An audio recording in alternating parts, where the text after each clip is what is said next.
good afternoon, everyone. Thank you for having me. My name's Billy. I'm here from Entain, Australia and New Zealand. And today I'm going to be talking to you about how we capture data that drives growth within our organisation. First things first, I'm an analytics specialist, not a public speaker, so please forgive me when I make mistakes. I've had about 8 years' experience in the gaming and wagering industry, with the last 4 specifically focused on MarTech and digital analytics. During that time, I've worked using Google Tag Manager, Google Analytics, Firebase, Segment, and what I'll be talking to you about today mostly, which is Amplitude. So who is Entain? Globally, we're one of the world's largest betting and gaming groups, with Entain, Australia and New Zealand having multiple brands covering online sport and racing betting, retail betting, as well as entertainment in the form of radio and TV broadcasts. We're a product-led business and we're always trying to deliver a better experience for our customers. So for those of you who aren't familiar, Amplitude is a multifunctional digital analytics platform. It allows for data capture, transformation of that data, visualization of it in charts and dashboards, and generally sharing insights on users and products easily accessible business-wide. Now at Entain, we try and take advantage of all the features that Amplitude offers, and there's a lot of them. So that includes, but isn't limited to, behavioural tracking, integrations with MMPs like Adjust, as a customer data platform, streaming data out to other platforms like Meta, for customer segmentation and attribution, heat mapping, and I could go on and on. But one of the biggest ways we get value from it is that it gives everyone in the business the ability to dig into the data we collect and get exactly the insights that they need. It also makes it easy for us to do things like feature flagging and run A/B testing and experimentation, all of which streamline the process of providing the best customer experience to our users. So the nitty-gritty of today's presentation is going to be covering the fundamentals of how we try to use Amplitude and just approach analytics in general. I'm still working on the platform every day, so what I'll be talking about should hopefully be transferable to whatever industry you work in and whatever tools you use, but we'll mainly be focusing on how it's done with Amplitude. So, into the specifics. For every new product or feature that we release, this is the process that we go through to make sure we're getting all of the data we need to actually iteratively improve on those products. So, today's example, we'll be using a new sign-up form for your app, website, organisation, whatever it might be.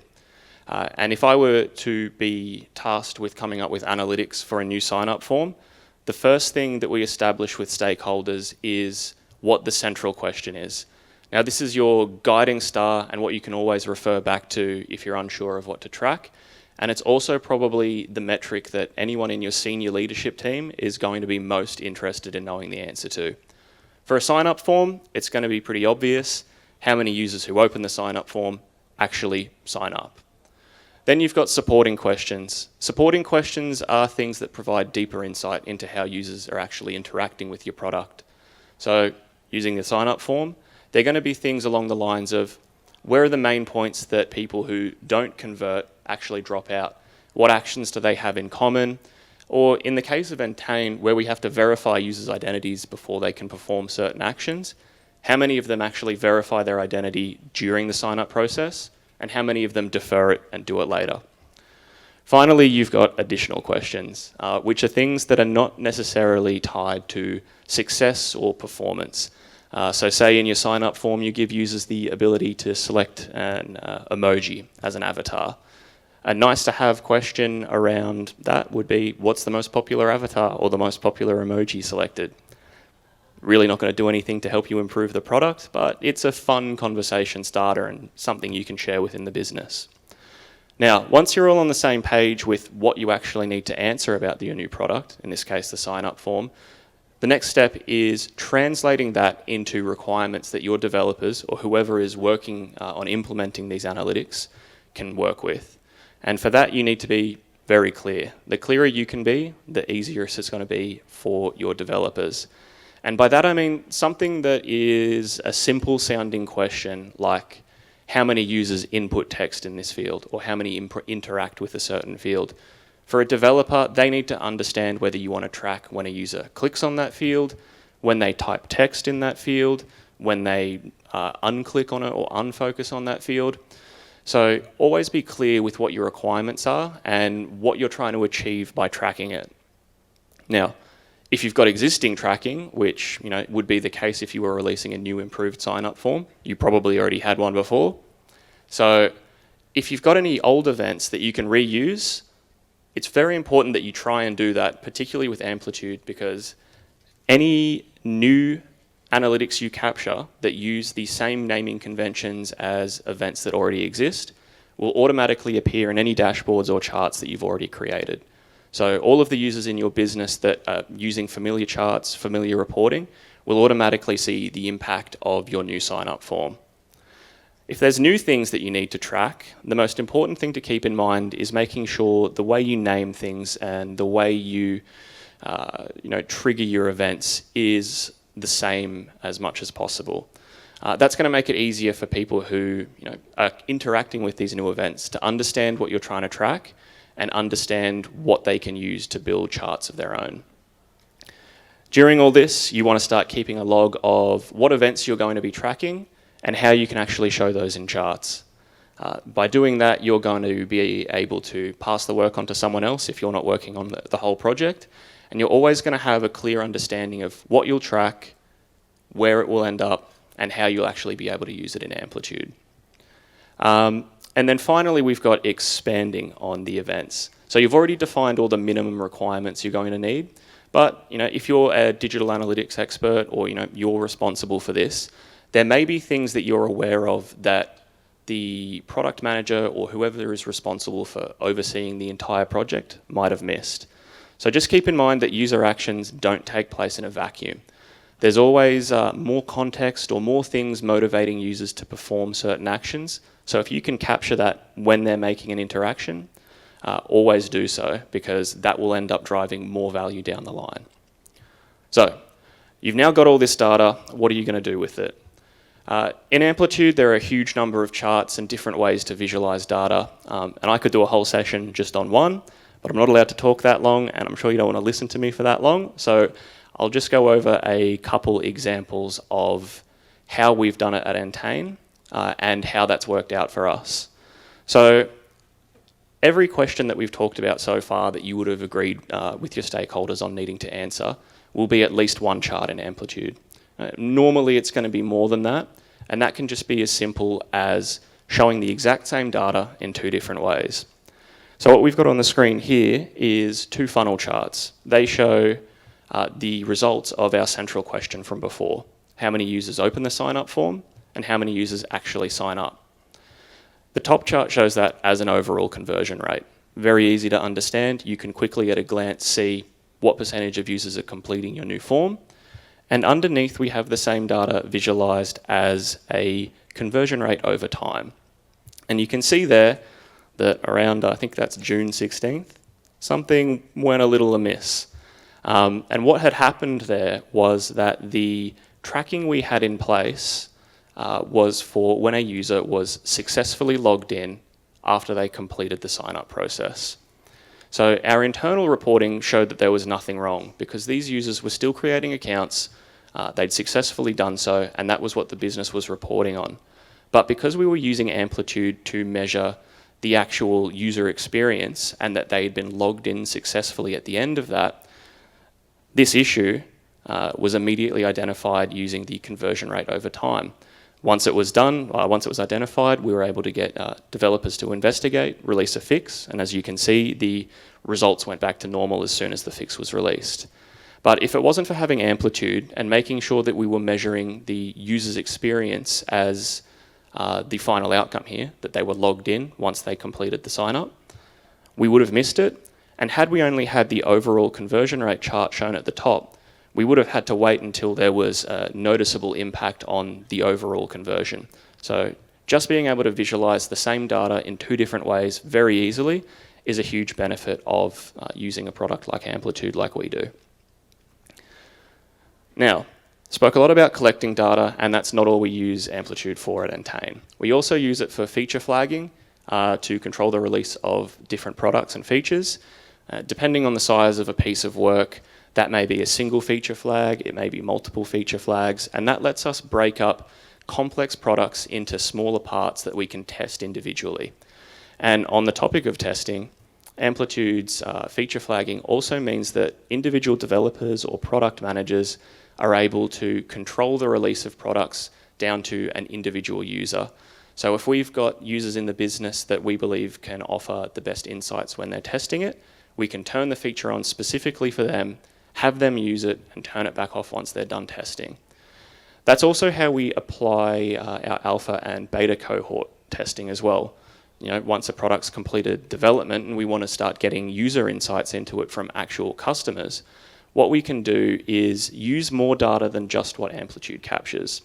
So at Entain, we have a huge amount of transactional data and customer data that we keep in a Snowflake data warehouse, as well as a whole bunch of user attribution data that we directly import from Adjust, who's our MMP, into Amplitude via an integration that comes out of the box. So with all of that data in Amplitude now, we can layer that with the events we're tracking in Amplitude and situationally target specific users so that only those users are shown the new product for testing. Because we don't just want to test new products and features on random users, but only those who we believe can offer the most valuable feedback to us or are poised to gain the most from the new product. And these controlled rollouts are also the perfect time to test all the charts that we'd made before. So overall, Amplitude, when it comes to the feature flagging, experiments, rolling these different products out, you get a huge degree of control over user data. Transactional information doesn't even need to be in Amplitude. You can just pass something as basic as a user ID to Amplitude after you've made an audience in another tool like in Snowflake. So it allows different teams in the business to work together without needing to be experts in Amplitude.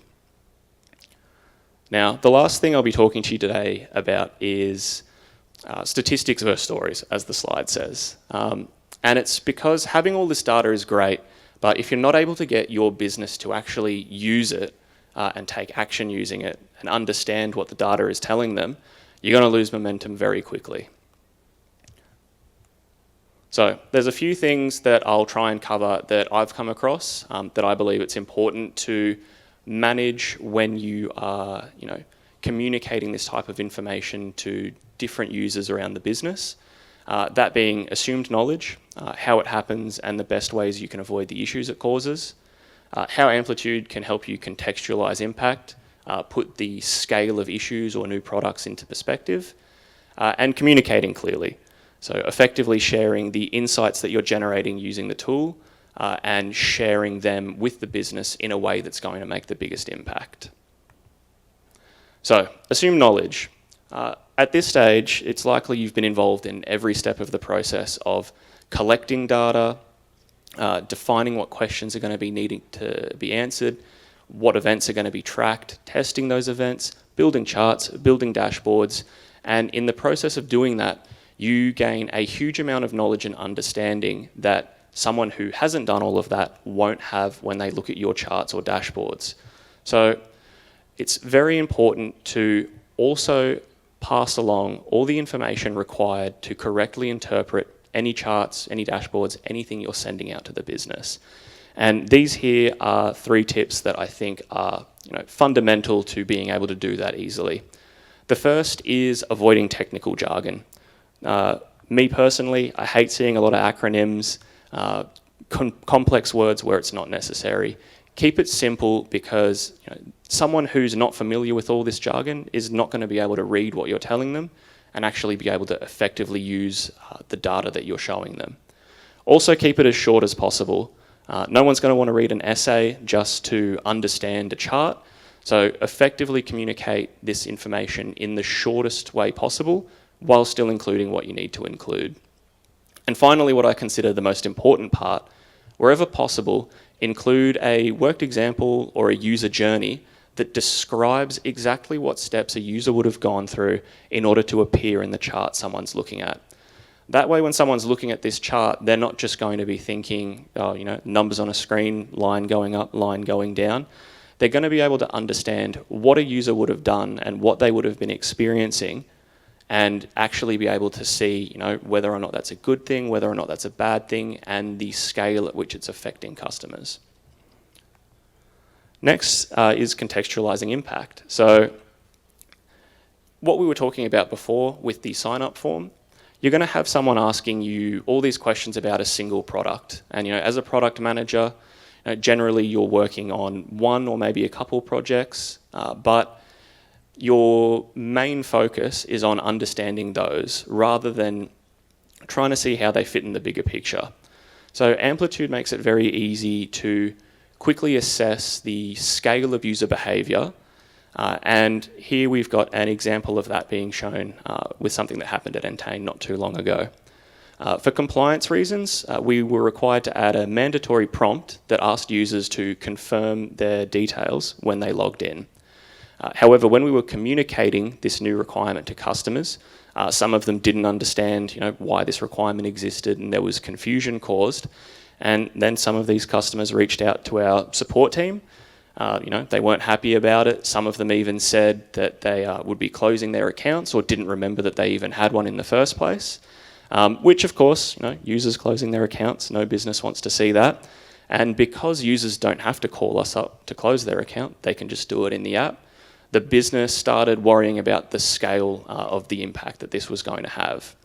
But thankfully, because we had Amplitude in place and we're already tracking, if a user closes their account, as well as if they were shown that new prompt, we were able to, within a couple minutes, generate this chart here, which shows, clearly a large spike in the middle there, which was when the communication was happening. But you can then also see that it was about 0.5% of users who were closing their account after the prompt before the communication. That spiked about 5 times to 2.5%, which not good. But Amplitude also lets you see the absolute volume that were being affected. So in this case, it actually turned out to only be about 80 users out of 3,300 that had seen the prompt that day. So understanding that, the business was able to know, all right, that's the scale of users that have been impacted, quickly move forward without the need for a more in-depth analysis. And because this chart had already been made, they're able to monitor the impact of further communications in the future and make sure that that same confusion isn't being caused. Now, finally is communication. Hopefully, I've communicated clearly today. And the first tip is knowing your audience. So anyone that's had to communicate information to someone more senior than them probably run into the problem that the more senior you are in the business, the less time they have to listen to complex analysis. So the more senior or the more decisions someone has to make, the less time they're going to have to sit down, go through all the charts you've made, go through all these nice dashboards, and instead they're going to be relying on you to interpret everything that you've done and communicate clearly to them just what they need to make decisions. So Amplitude does make it a lot easier to make easier to digest charts. You can see here we've got the same data being again visualized just in 2 different ways. So this is again a simple funnel, 2 steps. The top, lot going on. Someone that just at a glance wants to know what percentage of users who converted. They have to read a lot of numbers before they can fully understand. However, you can also just show that chart as a KPI chart down the bottom. 1 number, very easy for people to understand, quickly digestible, and you can move on and make a decision. So the final thing that I'll talk to you about is understanding the limitations of your data and what you're tracking. You're never going to be able to track absolutely everything, understand the context of every action. So always be transparent and clear when you've made assumptions and the underlying logic as to why you've made that assumption. And when you're proactively identifying these limitations, you're going to be building trust between yourself and whoever you're communicating this information with. But not only that, the people you're talking to are going to have more faith in the tools you're using, in this case Amplitude in general, because they understand that, okay, if this event's happening, it means X, Y, Z, it doesn't mean A, B, C. And if you don't communicate clearly and people come across these issues after the fact, nothing's going to destroy trust quicker. You're going to have to rebuild all of that. And all of this is especially important when you're using a tool like Amplitude that empowers everyone to do their own analysis. Everyone in the business that you give access to Amplitude is going to have access to this data. They're going to be able to make their own charts, determine their own insights. So the more you can educate them on what is and isn't tracked and what is tracked, what it means, the better they're going to be able to develop insights, the more effective they're going to be at making decisions, and the better those decisions are going to be. I must have spoken pretty fast today because I'm ahead on time and I have nothing else to say. So I'm going to call it there. Hopefully you guys have heard something interesting, something that you can take away and try yourself. If you see me around, feel free to ask questions. But other than that, thank you for your time. I appreciate you listening and enjoy the rest of the conference.